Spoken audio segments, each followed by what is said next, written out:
da salvação. E nessa passagem de Efésios capítulo 1, do versículo 3, que vai até o versículo 15, 16, mas nos detemos até o versículo 10, a Escritura vai dizer que desde o princípio, desde todos os tempos, Deus nos escolheu para sermos santos e irrepreensíveis. E que essa graça foi nos dada por um homem, que é Deus. Quem é esse homem? Jesus Cristo. Jesus Cristo. Quando ele vai dizer assim, já no versículo 10, para levar a tempo a sua plenitude, havia em Cristo encabeçar todas as coisas, as que estão nos céus e as que estão na terra. E no versículo 7 que vai dizer, e é pelo sangue deste, este é Jesus, que temos a redenção, a remissão dos pecados, segundo a riqueza da sua graça. Acredito eu que nós já tivemos, vocês já tiveram, ontem, palestras que falou sobre o amor de Deus. Sim ou não? Sim. Falou sobre o pecado. Sim. Mas aí a gente diz assim, meu Deus, Deus me ama tanto. Por que existe tanto mal no mundo? Por causa do pecado. Mas aí nós vamos descobrir também que Deus nos ama, o pecado entra no mundo, destrói todas as coisas, porque o pecado destrói a tudo e a todos, desequilibra tudo no mundo, mas Deus tem uma solução para tudo isso. E a solução para essa destruição, para esse mal, para essa desgraça que aconteceu no mundo e que acontece na nossa vida com essas tendências que nós temos, se chama Jesus Cristo. Jesus Cristo é a grande solução de Deus para os nossos problemas. Não só os problemas de natureza espiritual, mas também os problemas de natureza material. E quando eu falo de natureza material, não estou falando da solução que os nossos irmãos evangélicos pregam, da prosperidade. Porque primeiro Jesus nasceu pobre numa manjedoura, viveu em uma comunidade pobre em Caná, e morreu pobre, porque nem sepultura tinha para colocar o seu corpo. Foi uma pessoa que cedeu uma sepultura para que colocasse Jesus. Então, Jesus nasce, vive e morre pobre, para nos mostrar que nós precisamos estar desapegados das coisas do mundo. A pobreza de Jesus não é característica de miséria, porque a miséria não faz parte do plano de Deus. A pessoa passar fome, passar frio, não ter o que vestir, não ter onde morar, não faz parte do plano de Deus. Mas a humanidade, nós, somos os grandes culpados pela maldade que há no mundo. Diga aí para o seu vizinho, você é o grande culpado pela maldade que há no mundo. Porque quando você peca, quando você comete um erro, todos sofremos por causa do seu pecado. Todos sentimos as consequências. São Paulo vai dizer que a natureza, a criação geme, como que com dores de parto, esperando a manifestação dos filhos de Deus. E a primeira manifestação dos filhos de Deus é aceitar Jesus como Salvador de sua vida. Então, Jesus, ele é o Salvador e Redentor de toda a humanidade. É Ele que salva o homem do seu pecado. É Ele que abre os olhos do homem para que veja o caminho certo. É Ele que nos tira das garras do mal, nos tira da escuridão e arranca de nós tudo aquilo que nos leva à morte. Sobretudo o pecado. Porque todos nós pecamos. Descobrimos isso ontem. Foi ou não foi? Por isso, todos estão privados da glória de Deus. Mas aí essa glória de Deus, nós não vamos ficar privados para sempre. Aí Jesus vem, se encarna no ventre de uma jovem adolescente, virgem, e, acima de tudo, santa, que é Nossa Senhora. Ele nasce, vive e anuncia o Evangelho por sinais, por palavras e por meio de prodígios. Ele se entrega pelos nossos pecados, como diz a Escritura. Ele sepulta no seu corpo a nossa natureza velha e ressuscita na natureza nova para nos fazer homens e mulheres novos. A salvação consiste em Jesus carregar as nossas enfermidades, os nossos pecados. E para nós consiste em nós acolhermos o que Ele quer nos dar, que é uma vida nova. Isso é salvação. Mas lembre-se, todos nós estamos salvos. Sim, Senhor.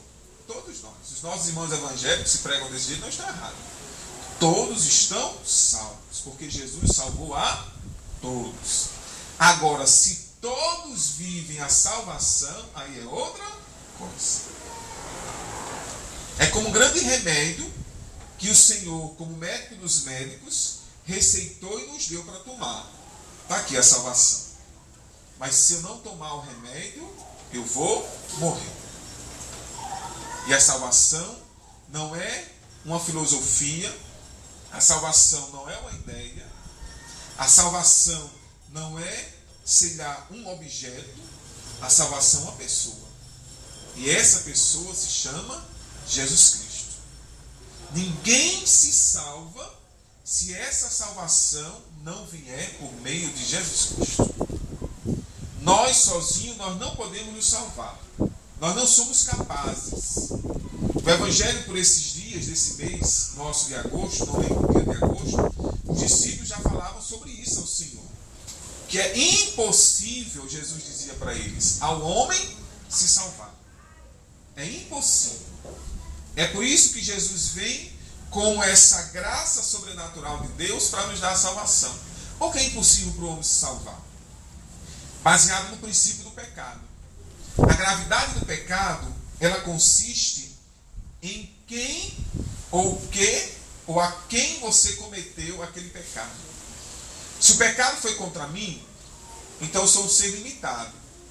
Então o pecado que eu cometi ele é limitado. Mas quando o homem pecou lá na criação, o pecado foi contra Deus. E Deus é o quê? Infinito. Então o pecado se tornou infinito. Como é que um homem finito pode pagar um pecado infinito? É por isso que Jesus se encarna como homem, mas sendo Deus. Como homem, ele precisa pagar o pecado do homem. Como Deus, ele é infinito. Então, ele paga o pecado infinito, como o homem que é Deus, infinito. Dá para entender? Porque por isso que Jesus, ele vem. Porque ele está pagando o pecado que não tem limites do homem. Então, quando ele se entrega na cruz, quando ele entrega a sua vida, ele entrega a sua vida como homem, mas também como Deus. Ou seja, eu sou homem, vou pagar o pecado do homem. Mas como o pecado é infinito, eu sou Deus, estou pagando o pecado infinito. Porque a gravidade é muito grande para que o homem sozinho possa pagar. Se toda a humanidade, desde o primeiro ser vivente até o último, morresse para pagar o pecado da humanidade, não pagaria. Porque o pecado é infinito. Só o homem infinito podia pagar o pecado infinito. Dá para entender o que eu estou dizendo? Sim ou não? Certo. Então, Jesus é a promessa de redenção cumprida. Ele é a arca da salvação oferecida por Deus aos homens, submersos do pecado. Seu nome quer dizer a sua missão. Jesus, Deus salva. Porque o nome Jesus quer dizer Deus salva. É a sua missão. 3 características principais desse Cristo que é Salvador, Redentor dos homens. Primeiro, nós vimos, Jesus é a solução de Deus para a humanidade. Segundo, Jesus, ele é o Redentor dos homens.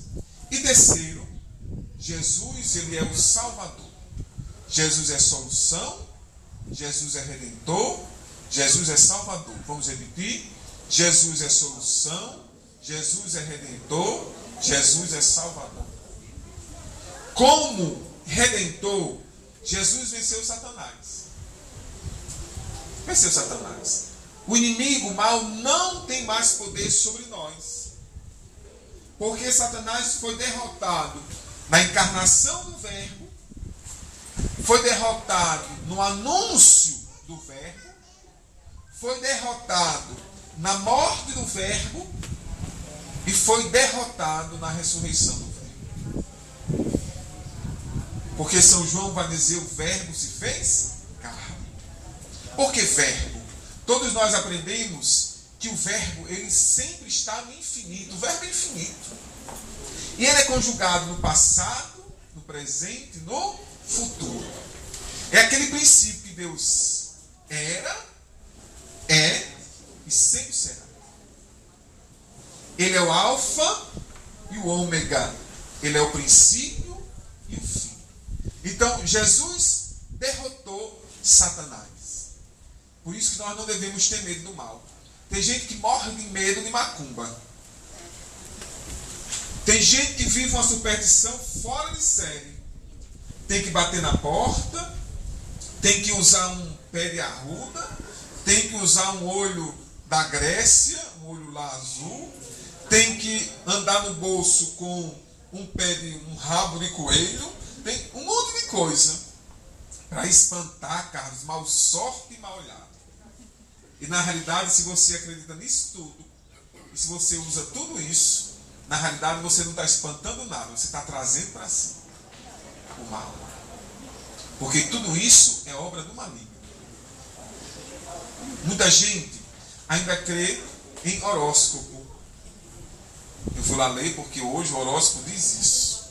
O horóscopo do mês diz isso. As previsões para quem é sagitariano diz isso. O sagitariano nesse mês não pode vestir vermelho, que vai trazer mal sorte. Aí o infeliz, besta, não veste. Esse mês é um mês rico para você. Aí você perde tudo. Esse mês vai ser o mês das paixões. Aí você perde o namorado. E aí, como é que fica? Horóscopo não existe. Só quem sabe da nossa vida é Deus. É diferente dos dons. Eu acho que vocês vão ter alguma palestra a esse respeito. Eu não vou adiantar aqui. Coisas que Deus revela, não a respeito do seu futuro, mas a respeito da sua vida, que é diferente. São dons, dom de ciência, que Deus nos concede para ajudar o irmão a viver melhor. O futuro pertence a Deus. E a minha vida, ela é consequência de minhas escolhas. Se eu escolhi viver daquele jeito, eu vou ter que acatar as consequências daquela minha escolha. E não porque Deus quis que fosse assim. Vontade de Deus é diferente da permissão do Senhor. Que eu não vou entrar nesse mérito agora. Mas Jesus venceu Satanás. Lá na criação, em Gênesis 3, versículo 15, que nós chamamos de proto-evangelho, nós não vamos ler algumas passagens por causa da hora, mas aí vocês vão anotando para depois ler. Gênesis 3, 15, que fala de proto-evangelho, vai dizer que haverá inimizade entre a descendência da serpente e a descendência da mulher. E vai dizer que a serpente irá ferir o calcanhar da mulher. Mas, no entanto, a mulher vai esmagar a cabeça da serpente. A serpente é o mal, é Satanás. A descendência da mulher é um filho. E o filho que se fala aqui da descendência da mulher é Jesus, a mulher Maria. Então, o inimigo vai ferir o calcanhar, vai tentar até destruir. Mas aí haverá uma derrota para o inimigo. E essa derrota será esmagá-lo completamente. Satanás, quando vê Jesus na cruz, ele sorri, ele se alegra. Mas na realidade foi a cruz que nos salvou. Os nossos irmãos evangélicos, alguns botam até a cruz na igreja deles, mas a cruz sem Cristo. Porque eles dizem que o Cristo já ressuscitou. De fato, o Cristo já ressuscitou. Mas se eu não enxergo Cristo na cruz, eu não conheço e não vou entender o princípio do seu amor. E não vou entender por que ele se entregou de tal forma e que essa entrega o fez ressuscitar. A cruz com Cristo, para mim, é para que eu lembre que o meu Senhor se deu por inteiro, por completo, para me dar vida. A nossa dívida Ele paga. Para que eu não morra, para que eu não me perca, o Senhor se perde. Para que eu não viva todos os horrores das dores do pecado, o Senhor vive esses horrores por mim. Isso é amor. E Ele vive esses horrores da dor do pecado, desde o primeiro ser vivente, que é Adão e Eva, até o último ser vivente que haverá nessa terra. Então Jesus carrega na sua pele, no seu corpo, dentro de si, o pecado de toda a humanidade. E na sua ressurreição Ele carrega a humanidade redimida. Aí a gente pode usar aqui a própria expressão de Jesus. Quem puder compreender, compreenda. Ao mesmo tempo que na sua morte Ele carrega todas as dores, todos os pecados da humanidade, na sua ressurreição Ele carrega a humanidade inteira redimida. Se Jesus não houvesse ressuscitado, vai dizer a Escritura, São Paulo, vã seria a nossa fé. E ainda digo mais. Se Maria Santíssima, que os nossos irmãos evangélicos dizem que ainda dorme, ainda estiver dormindo, cada um volte para casa e vá se desgraçar no mundo, porque ninguém vai se salvar. Porque se Nossa Senhora não estiver no céu, nenhum de nós vamos entrar. Nenhum de nós, inclusive os nossos irmãos evangélicos, são os primeiros, que dizem que ela ainda está dormindo. Como é que um Deus, que é 100% bom, porque Ele vai dizer para o jovem rico, bom só Deus, não conseguiu ainda levar sua mãe para estar com Ele no céu, ainda está esperando Ele vir para redimir a humanidade por inteiro, no que diz respeito a restabelecer o seu reino, e aí sim levar sua mãe? Que filho ingrato é esse? É por isso que a igreja professa o dogma de fé de Nossa Senhora, que é o dogma da Assunção de Maria. Que Maria foi elevada ao céu. Onde é que está o túmulo de Nossa Senhora? Alguém sabe dizer? Não existe. Nós encontramos o túmulo de Jesus vazio, mas nós não encontramos o túmulo de Nossa Senhora. Por quê? Porque ela não morreu.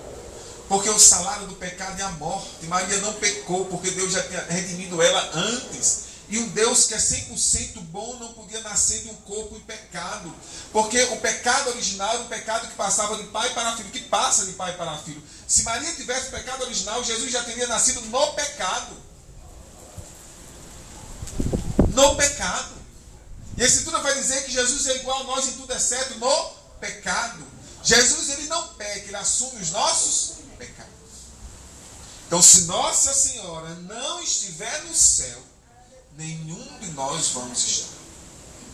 Porque se o filho não foi capaz de levar a mãe, não levará nenhum de nós. Porque a prioridade da família é sempre de casa. É ou não é assim? Se você faz diferente, você está errado. A prioridade da família é sempre os de casa. São Paulo vai dizer isso, os Atos dos Apóstolos vai dizer isso. São Pedro vai alimentar isso na Escritura. Ajudar primeiro os irmãos na fé. Olha, eu tenho meu irmão da minha igreja passando fome, e tem um irmão de outra igreja passando fome. Quem é que eu vou ajudar primeiro? O irmão da minha igreja. Se eu tenho na minha casa, minha família precisando, passando necessidade, eu vou ajudar a minha família, outra pessoa de fora, a minha família em primeiro lugar. Esse é o princípio. Não é porque você é ruim, não. Mas é o princípio. Agora, se pode ajudar os de fora, ajuda os de casa e ajuda os de fora. Esse é o princípio. Então, Jesus venceu Satanás. E o próprio Jesus vai dizer, no seu discurso com os discípulos, lá em João 16, versículo 33, coragem, eu venci o mundo. Jesus ainda não está nem ressuscitado, mas já diz para os discípulos: eu venci. Ou seja, o mundo tentou me corromper lá na tentação do deserto, tentou me corromper junto com os fariseus e saduceus, mas no entanto eu venci, eu estou aqui. E se eu conseguir, vocês também conseguem, porque o meu Espírito estará convosco todos os dias até o final dos tempos. Até o final dos tempos. Então Jesus, como Redentor, venceu Satanás. Jesus, como Redentor, pagou o pecado e as suas consequências, que era a morte. É por isso que a morte para nós não é um fim em si mesma. A morte para nós é o recomeço de uma vida que nunca acaba. Nunca acaba. Para chegarmos ao céu, nós temos que morrer. E quem não quer morrer, não se salva. Diga aí para o seu vizinho: se você não quiser morrer, você não se salva. Se você não quiser morrer, você não se salva. Não se salva. Porque quando Jesus vai falar da parábola, da história da semente, que para que a semente possa gerar a vida, ela tem que morrer. Para que nós tenhamos a vida, nós temos que morrer. Quem tem medo da morte é porque não ama o céu e não quer viver do lado de Jesus. Às vezes é um trauma, aí precisa de cura. Mas você precisa desejar ardentemente o céu. E desejar o céu é encontrar-se com a morte, como São Francisco de Assis dizia: minha irmã morte. E como Santa Teresinha dizia, que é baluarte lá no meu carisma, vai dizer: eu não morro, eu entro na vida. Paulo vai dizer na Escritura que fica em dúvida se fica na terra ou se vai para o céu. Mas a dúvida dele não é porque ele não quer o céu, é porque aqui na terra ele pode evangelizar mais, anunciar mais. E quanto mais tempo Deus der para ele para anunciar o evangelho, que ele fique. Eu sempre digo a Deus: se ele me vir que eu não tenho mais capacidade de anunciar o evangelho, ele me leva, porque eu vou ficar aqui fazendo o quê? Sem produzir nada, sem salvar ninguém, sem levar as pessoas para Deus. Que todos nós tenhamos vida longa.